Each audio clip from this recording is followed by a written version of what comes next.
Di daerah Hijr yang terletak antara Hizaj dan Syam, di mana tempat tersebut sekarang disebut Madain Solih, ada sebuah kabilah yang tinggal, namanya kabilah Samud.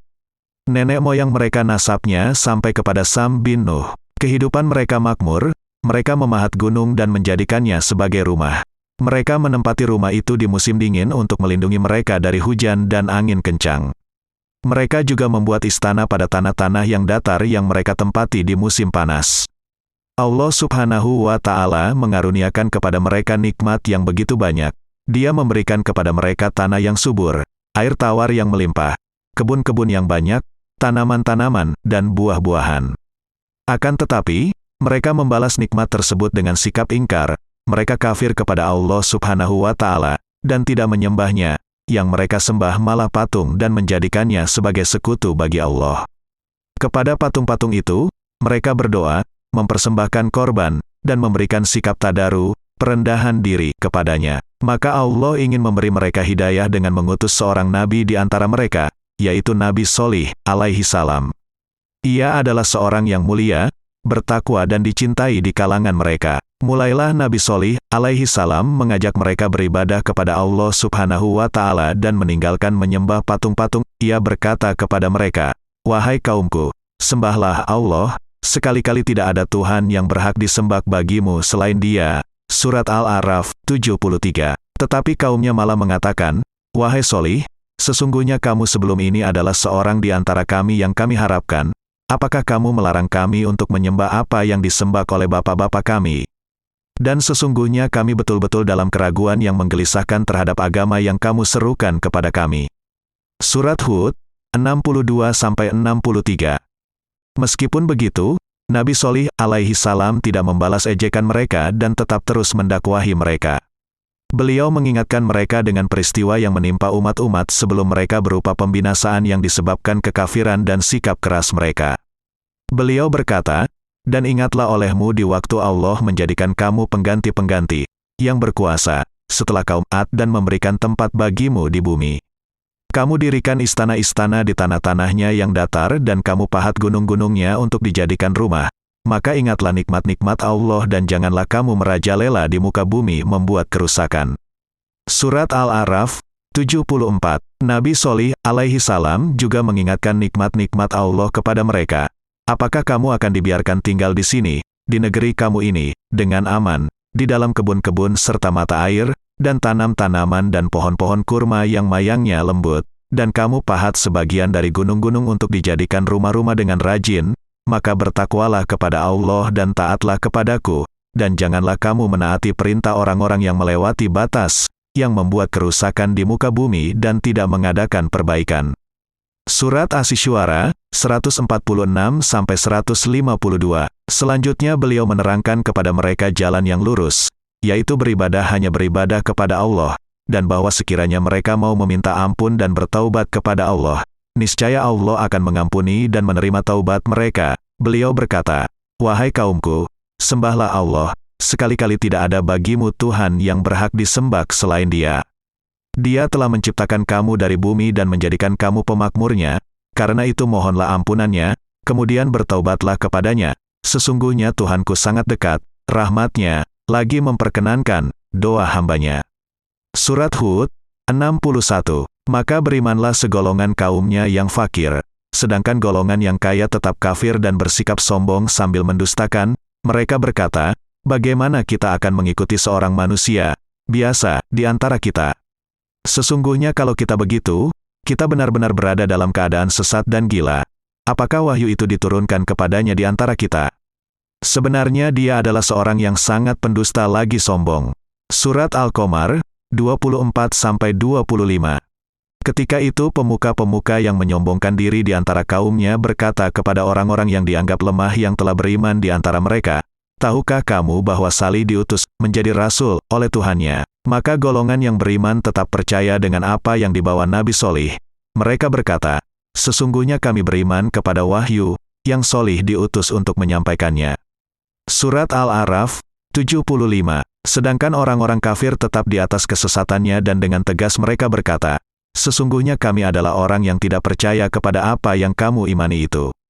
Surat Al-A'raf 76. Ketika Nabi Sholih melihat mereka tetap berada di atas kekafiran dan kesesatannya, maka ia berkata, "Wahai kaumku, bagaimana pikiranmu jika aku mempunyai bukti yang nyata dari Tuhanku dan diberinya aku rahmat, kenabian, darinya, maka siapakah yang akan menolong aku dari azab Allah jika aku mendurhakainya?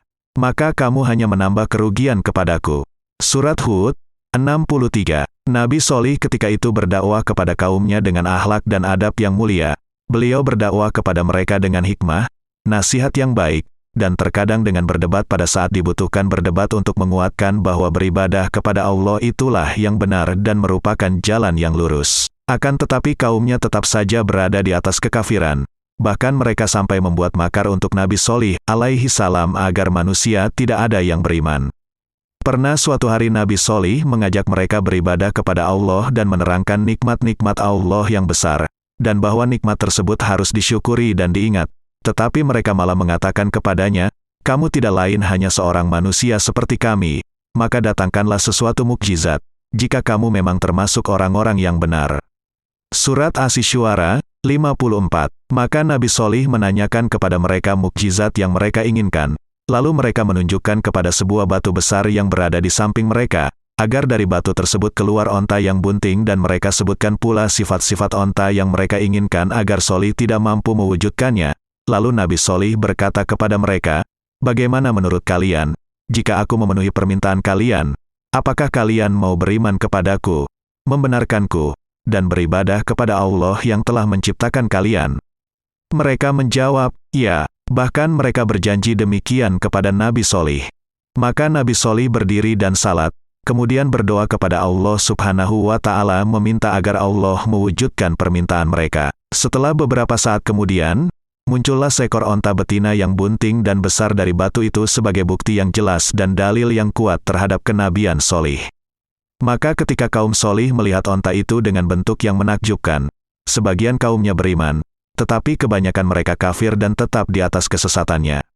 Selanjutnya Allah Subhanahu wa Ta'ala mewahyukan kepada Sholih agar memerintahkan kaumnya tidak menyakiti onta itu.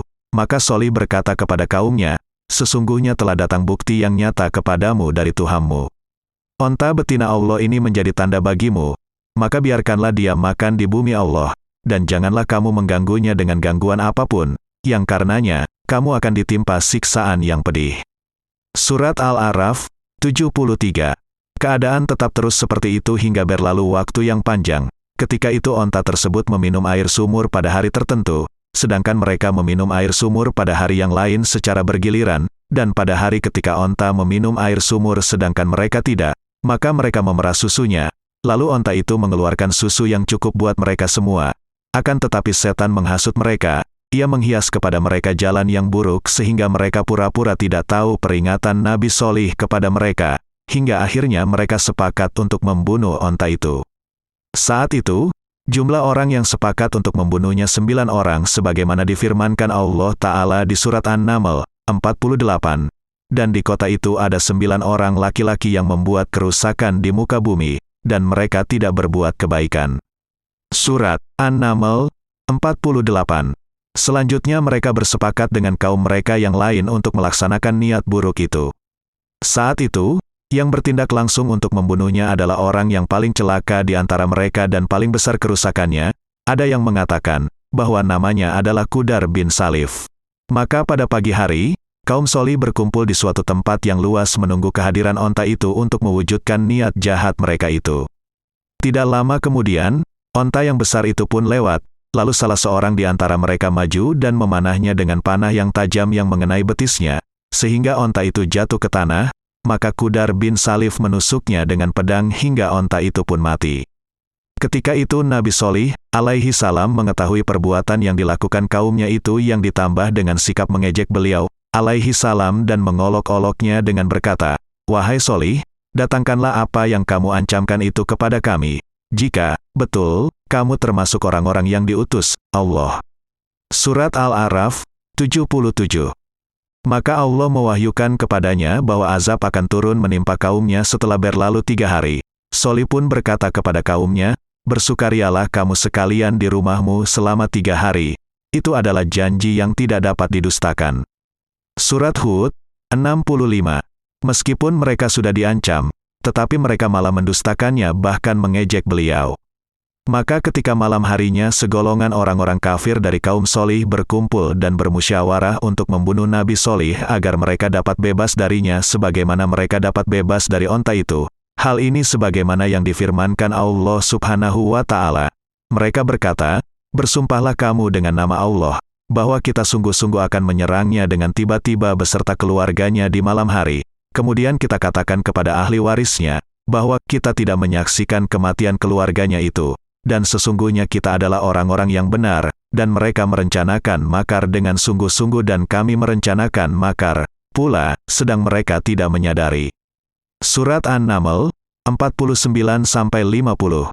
Akan tetapi Allah Subhanahu wa Ta'ala menyegerakan azab untuk 9 orang itu. Dia mengirimkan kepada mereka batu besar dan membinasakan mereka. Selanjutnya setelah berlalu 3 hari, maka orang-orang kafir keluar pada pagi hari dari hari ketiga sambil menunggu benarkah azab dan siksaan akan menimpa mereka. Maka tidak beberapa lama datanglah suatu suara keras yang mengguntur dari langit dan goncangan bumi yang keras dari bawah mereka, sehingga nyawa mereka melayang. Lalu mereka mati bergelimpangan di rumahnya, seolah-olah mereka belum pernah berdiam di tempat itu.